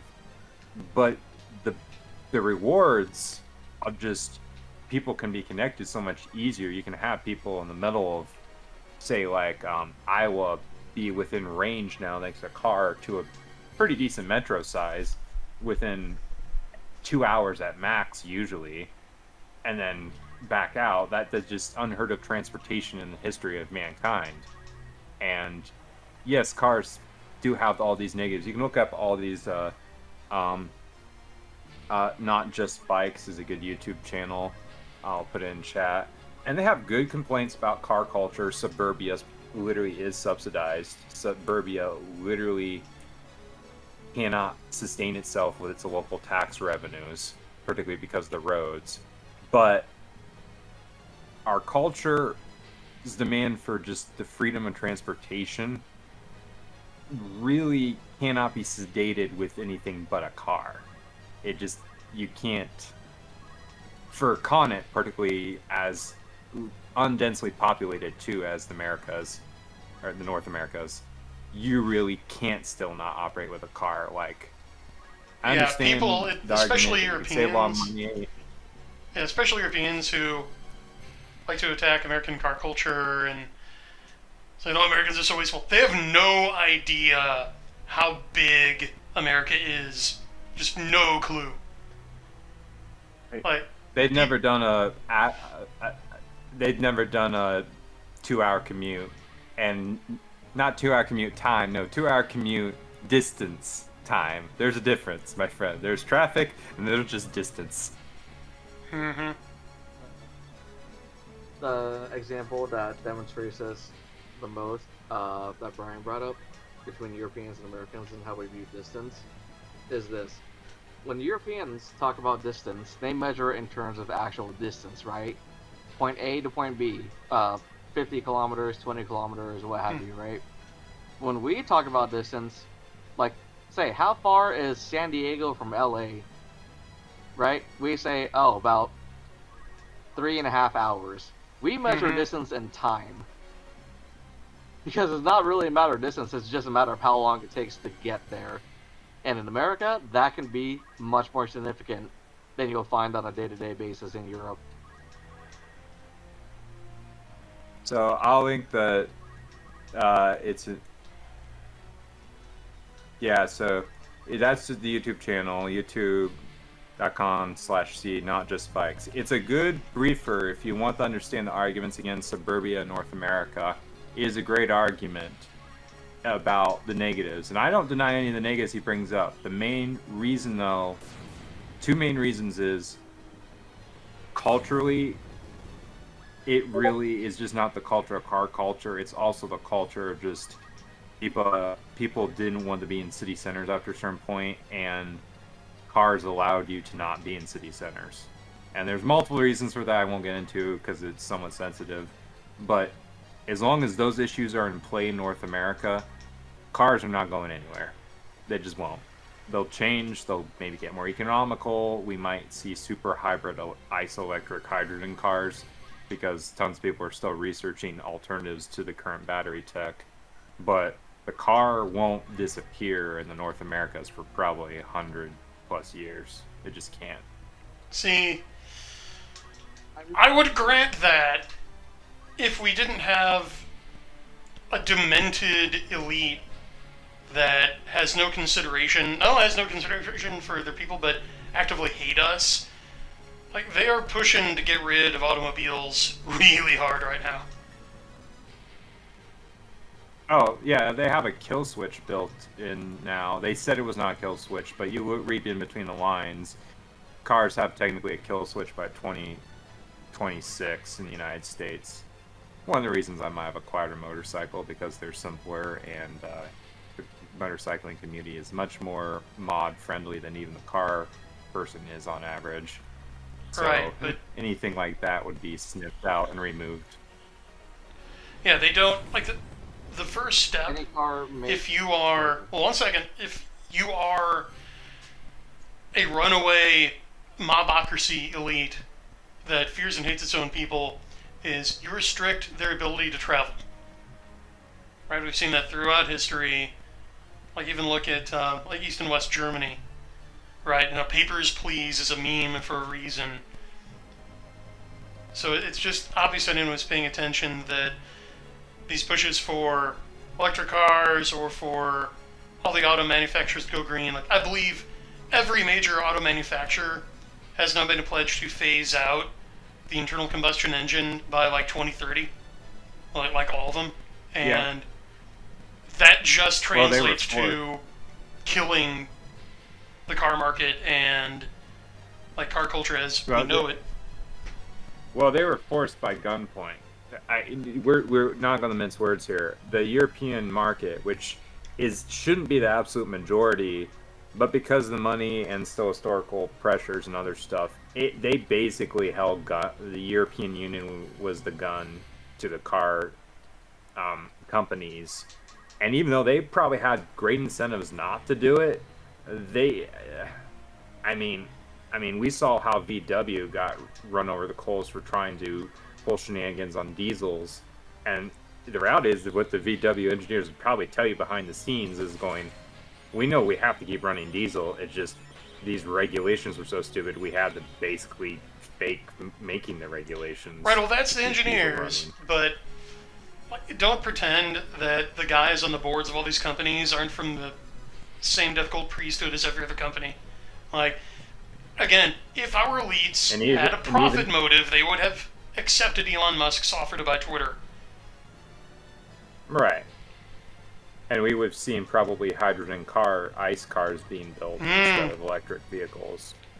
Yeah, there you go. And the reason no one wants to go down that. No one wants to go down that path of why do we not have hydrogen combustion? And don't tell me it's the safety issue. Yeah, you're totally right. But how long does it take to, like on average, anyone know this? How long does it take to gas up the average car, like from a quarter tank? Didn't give me a range. It's fine. 5 minutes. Yeah, like 5 minutes. I would say 10 minutes. 5 to 10. Yeah, 10 minutes max. 5 to 10. Yeah, let's go with that. How long does it take to charge a Tesla or a Prius? I think 2 to 8 hours. Yeah. Around, So, Right. If you don't have the ideal charger, that's what you're getting at. If you have the ideal charger, you can get the 80% range within like 30 to 20 minutes. But Yeah. that's Right. the future ideal. You're traveling across country. How do you do that? Oh, well, you replace every network single is gas there, but it's station not there. with a charging station. How do you do that? Because even on the low end, if you're tripling the amount of time it takes everyone to fuel up, you're going to have 1970 style gas lines every day. Yeah. It's not gonna work. The other elephant in the room is how much more bad is electrical costs going to be. No one wants to talk about that one. It's not about the infrastructure to be there. It's the cost of how much more are people pulling from the electrical grid. We don't need to talk about the theoreticals of how much more line needs to be run down, how much more stuff needs to be built up. No, how much more is it going to cost in your electrical bill? Because not just you're pulling more electricity, but the electricity is more rare and harder to get. And don't think they're going to stop you from doing, like, Tesla wants to sell you full electrification, that you can even have your own solar banks and your own solar power. But they've already banned people from getting their own rainwater. Would they ban you from using your own solar energy? Yes. Yeah, in a heartbeat. So it all comes back to, they just don't want you to have cars. It's just full of the Great Reset. Like you'll own nothing. You'll live in the pod. You'll be stuck in the pod because you can't leave because we took your car away. You'll eat the bugs. As we've seen with the destruction of hundreds of thousands of chickens lately. So, the one bright side... cross-country travel, I wouldn't... Yeah, go ahead. I was gonna say, forget cross-country travel. I wouldn't even be able to go where I'm at to, like, San Francisco from where I'm at in Southern California. That alone would be, like, doubled or tripled from, like, a 12-hour drive that I can fill up 5 minutes in, right? If I need gas, versus 3 overnight stays. Right. In seedy hotels where I have to find a way to plug it in. Yeah, because at most right now, current technology gets you to 400 miles. Yeah. And typical technology is 200. That's all you got. Which is not nearly sufficient to travel the length of California. No. Much less from here to, say, Florida or New York.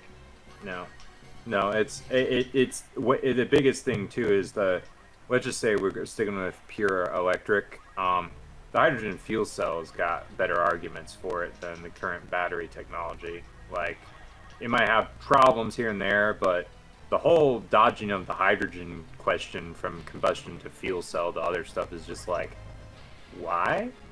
Like, Toyota's supposedly still trying to get it done, maybe something with hydrogen. But even then, it's just the dodging of hydrogen overall is like... That one was like the duh move if you needed to do this. Well, and the advantage of hydrogen is you don't... Okay, you've got some resource limitations with hydrogen, just like you do with... Well, nowhere near what you have with like electric cars. That's the other thing that no one talks about is the resource limitation with electric cars. You can't get everyone who wants an electric car an electric car. Where you could with an internal combustion engine. So, hydrogen fuel cells might work. Hydrogen as a hydride in your current gas tank that is turned into a gas and is used by an internal combustion engine in your car is almost current day technology. You don't pump hydrogen gas into your tank. You pump in a hydride powder that is gradually over time, or with another catalytic, turned into hydrogen gas that is used by your internal combustion engine, is technology that's available today. You'd have to modify the internal combustion engines that are being used today, but there's nothing stopping you from doing that. So you're right, hydrogen technology is a very powerful technology, but you again have to will to power that I'm going to need something that's going to be able to produce hydrogen cheaply and efficiently. Oh, Mega Buster has it summed up. They killed the airship, now they're coming for your automobile. Yeah. Bastards. Yep, that's it. Yeah. Remember what they took from you. Yeah. No, I do wonder though, like about that because I mean, like I'm getting involved in learning and piloting and such right now, and they're trying to do electrification of planes, but it's not happening. It just jets run on jet fuel, and planes too, and piston planes. It's just like, and they're still using them. Hell, the charter industry, the one I want to get into, was hell of a booming. So it does seem to be not about, as the old Joker meme, it's not about the money, it's about sending a message. Yeah, now, taking planes nuclear would be interesting. I believe there's been some promising research on that.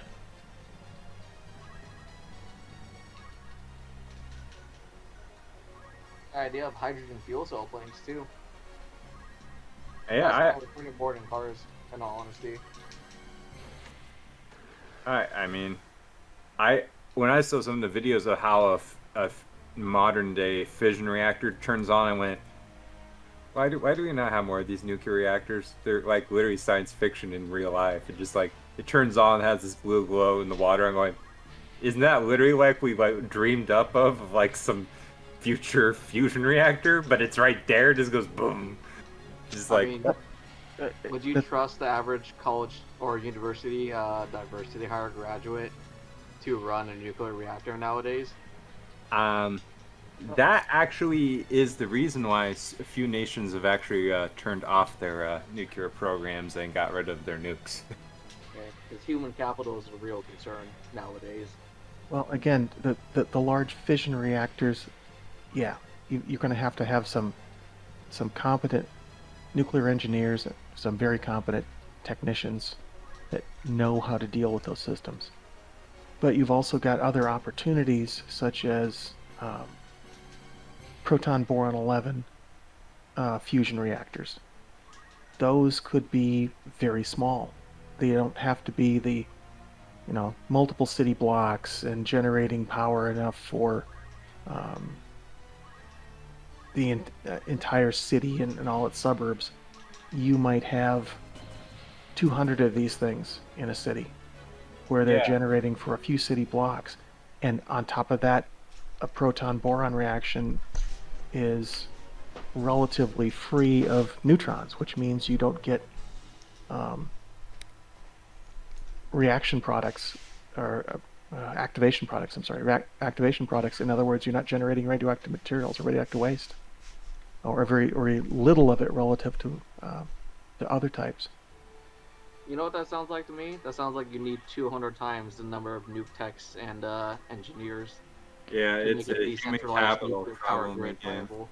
Maybe, but if the system is what we're talking about with the system is a very simplistic structure that is really engineered to work.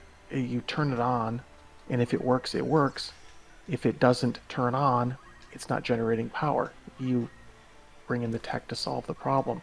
But it really is a technology that should be, I'm not saying it's there right now at all, but it should be, turn it on like a light switch. If it stops working, you come get it fixed.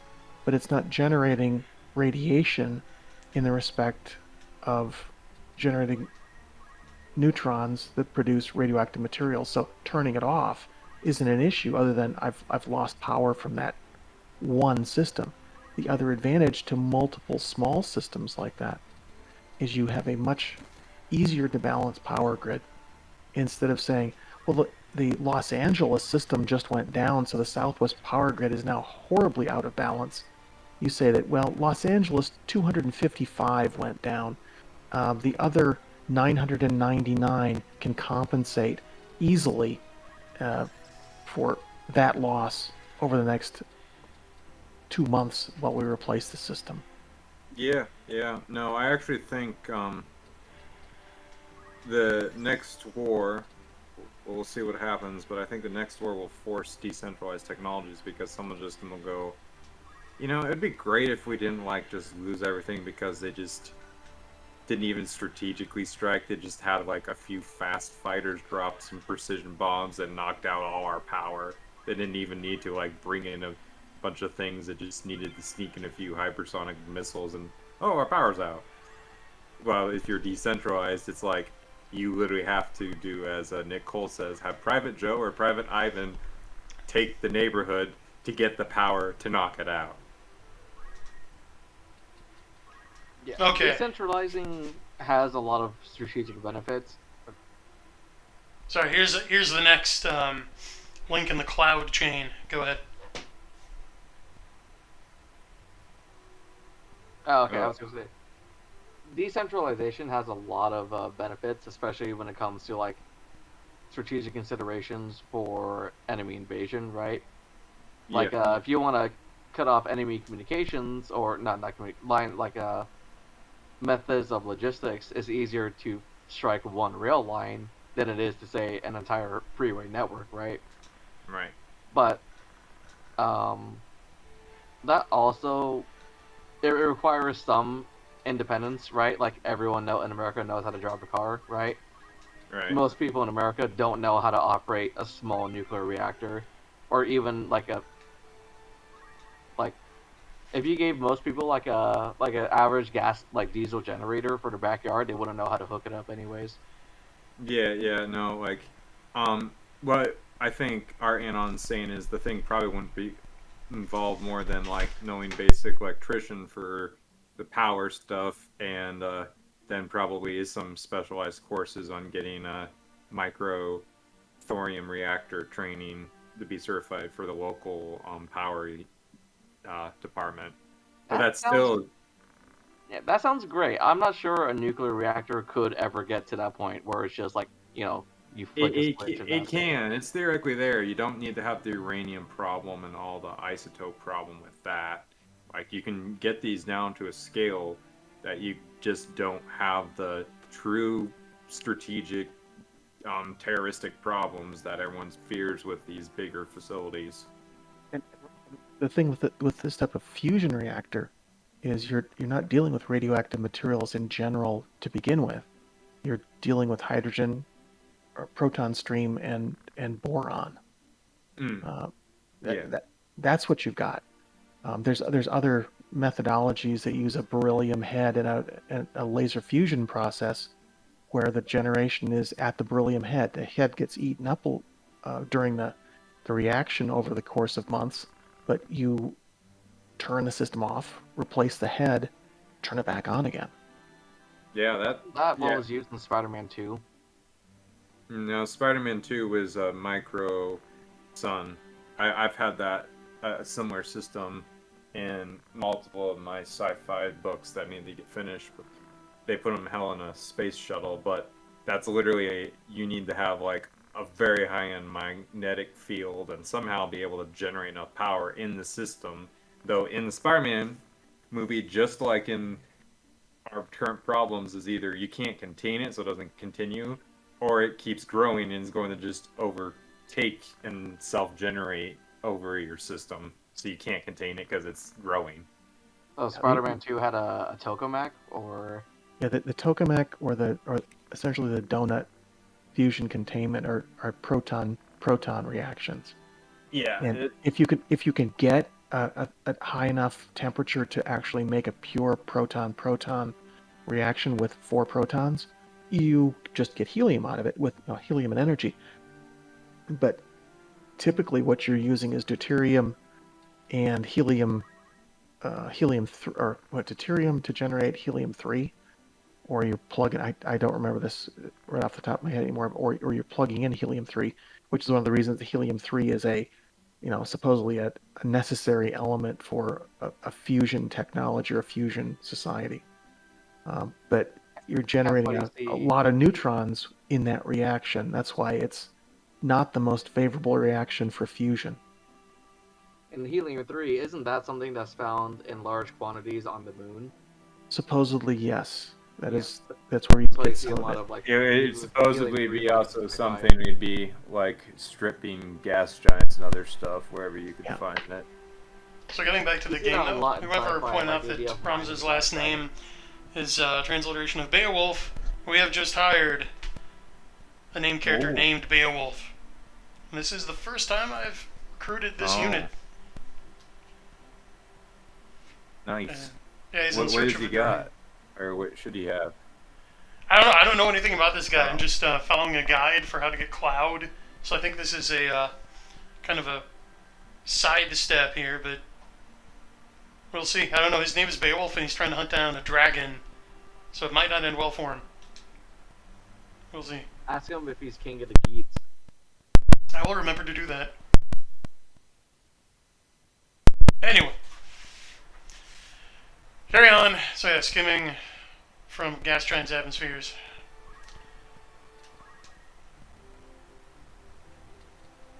Yes. Yeah, that's pretty common. It's I've seen it in a few series. Angel on the Whirlwind is one series I saw where fusion technology is like the best power generation, and gas giant gas mining, like that's how you start your economy. If you got a gas giant in your system, you want to start setting up the goops and have them online. But if you're like not wanting to take the system and hurt logistics, you knock out the gas scoops just to screw their economy. Is fusion actually like a thing though? Like, it sounds very optimistic when you talk about it, but I'm hearing, right? And please correct me if I'm wrong, but this is what I've been hearing. Fusion has always been a technology that's 10 years around the corner for like the past 50 or 60 years. My gut suspicion is maybe the electric universe theory is not real, but it might have enough real about it.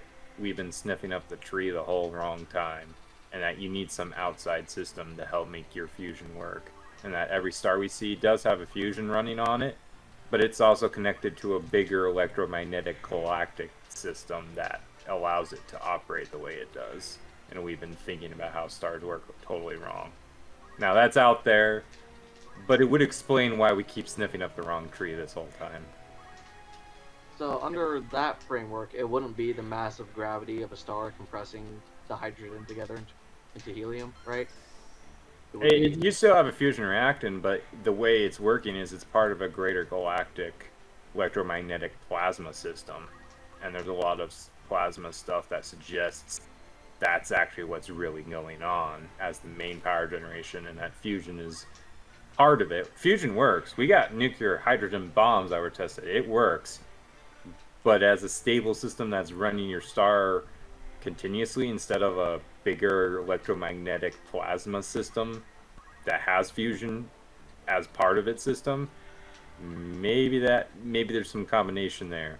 But I'm spitballing. I'm not the study. It's just this is my layman outside opinion that maybe you do need a bigger system that you get your fusion in that system, and trying to do it solo as we are on Earth just doesn't work in the way we're trying it. There's plenty of articles floating around on hydrogen boron or proton boron fusion of late. It's the new hot thing.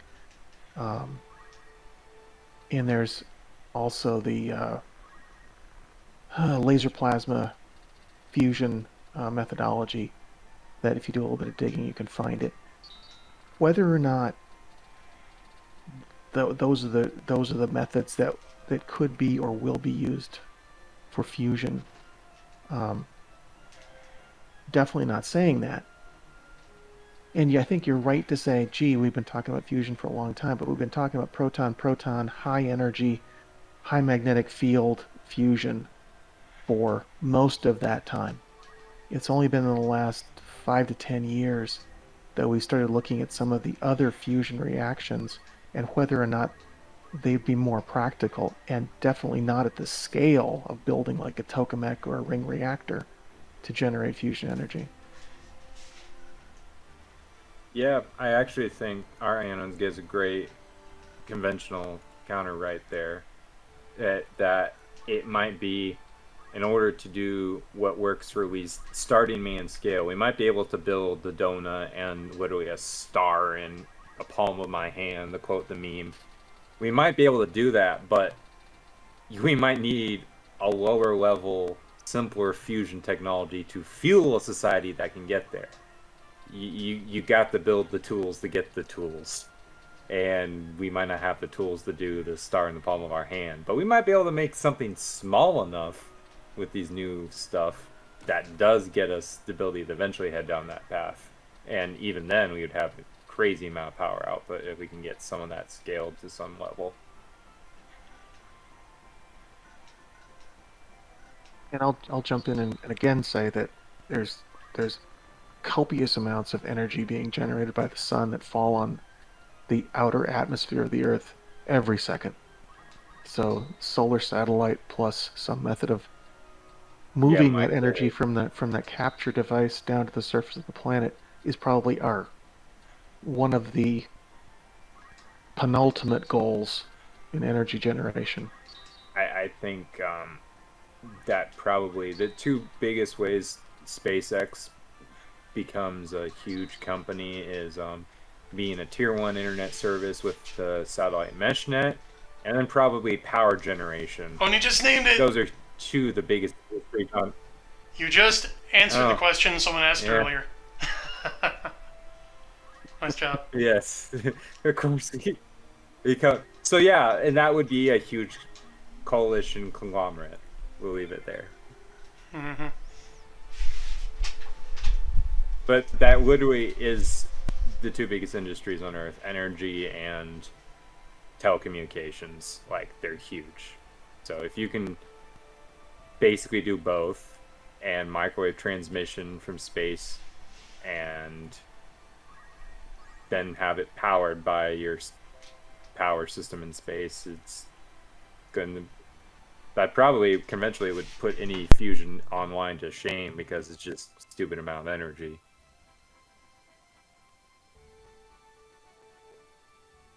It would be like any portable power or liquid power, which is what internal combustion engines are all about. I mean, it's liquid power. It's transportable. It's portable. So you'd be bound to have places, even with a fully electrified solar satellite powered planet, it's just not feasible to get that power to that location. You need something else that's portable, that can do something similar, that you could take to that location for a short period of time, or reliably bring other power to it to generate energy for whatever use you've got.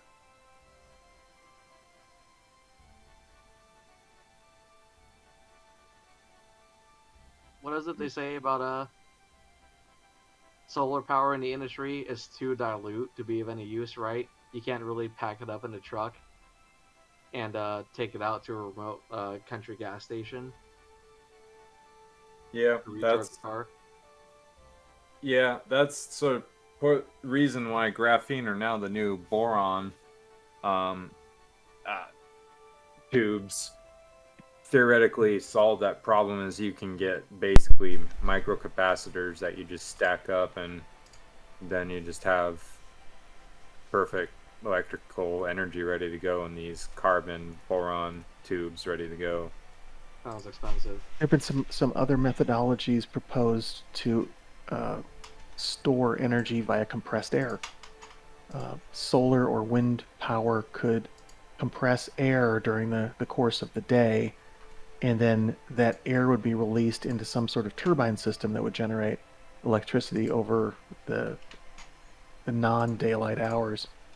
I think it's kind of foolish to put all your eggs into a weather-related basket, and that's what both solar and wind power. And wind power, in my mind, is great for great for pumping water on a farm. No, I see actually most of the green stuff getting derided by naturalists and real. I see a naturalist revolution coming, because most of the true healthy stuff, pro-planet stuff in American history, were not pushed by, quote, these current green people. They were pushed by naturalists and people who want to preserve nature. And we're going to see a lot of revenge against solar and wind for ruining nature for multiple reasons. And if anything like space solar gets online, then all justification goes out the window, because you're going, I can just have this microwave thing outside of the city that's pulling down all this gigawatts or gigawatts, and I don't need to have the solar that fries birds or wind farms that kills eagles and is eyesore. Is it gift for Jeff? Yeah, we'll do that. Anyway, I'm gonna call the gameplay here, because I still have to eat, and we're right on the verge of 4 consecutive battles. So I'll save that for tomorrow. Oh no. Yeah, I just wanted to... Big night. Big night. Yeah. Got a boss rush coming. So just wanted to chat one more time. Oh! Frequent co-host CL, Catholic Lancer, is in the YouTube live chat. ACL. Like Buster Shepard says, wait until those solar satellites are weaponized into space lasers. Well, I mean, it's rapidly becoming apparent that the closer one approaches to $1 billion net worth, the closer the odds he will build a space laser approaches 1 in 1. So that's going to be a problem in the future. Yeah, the first known trillionaire in our lifetime probably will have a space laser. They're gonna have space lasers. Probably is happening. Space lasers are like to become a certainty. And there's your filter. The aliens like might have just gotten super rich and gone all Howard Hughes with space lasers. Bradford Walker, lots of fighting tomorrow. Yeah, that's right. Apparently Wednesday night's all right for fighting. Bad Player says, and So yes, I now we didn't know want. who's. Go ahead. I was going to say, now we know who's in those UFOs. It's alien Howard Hughes. With the Kleenex boxes on their feet and the 8-inch fingernails. Bad Player says, yes, I didn't want to answer the question earlier. Wanted to give everyone else a chance. Very courteous of you, thank you. But Dr. Browning is Tesla. I mean, yeah, do I have to draw folks a diagram? Like the X seed invented by dude. No. Yeah. Yeah, no, that one I should have known, but I did kind of lead myself straight there. You have Dr. Leo That Brown. was just a good way to. Yeah, so. Yep. And Fiona Wolf wonders if we'll be fighting John C. Wright's space vampires. I assume that's what you mean, with space lasers. Well, that's actually future to look forward to. And I'm looking forward to tonight's installment of Retro-Spective. I hope you all are as well. I'd like to thank my panelists, Crusader Saracen, Artnon Studios, and Emperor for joining us tonight. Hope you guys will come back tomorrow. You're cordially invited. Yep. Okay. I don't think I'll be able to make it, but thank you for the invitation. Well, another time then. I will do my best to be here. Excellent. So, thanks for joining us, everybody. Make sure to like and subscribe and hit the bell icon to be aware of these and other fine Geek Gab entertainments in the future. Stop by tomorrow night at the same time for more Final Fantasy Tactics. And, for those who are not on either of my newsletters, either the Nova Frontier Exceed exclusive newsletter or my main newsletter, both groups got nifty exclusive sneak peeks at the next Comet Frame, the last Comet Frame Exceed novels cover. So, if you are a member of either of those mailing lists and you haven't checked your email, check it. Check your spam filter. I think you're going to like it. Aries outdid himself on this one. If you are not subscribed, what are you waiting for? Swing by my website and join up, as we are going to be launching the Comet Frame Z-Strike, Exceed, Indiegogo soon. I'm looking at next month, as a matter of fact. So, tons to look forward to here. We keep the sci-fi entertainment going here on Geek Gab. So, for Geek Gab, this has been your host, Brian, and my panel have been Artnon Studios. Crusader Saracen. Emperor. Thank you, and remember, games are better in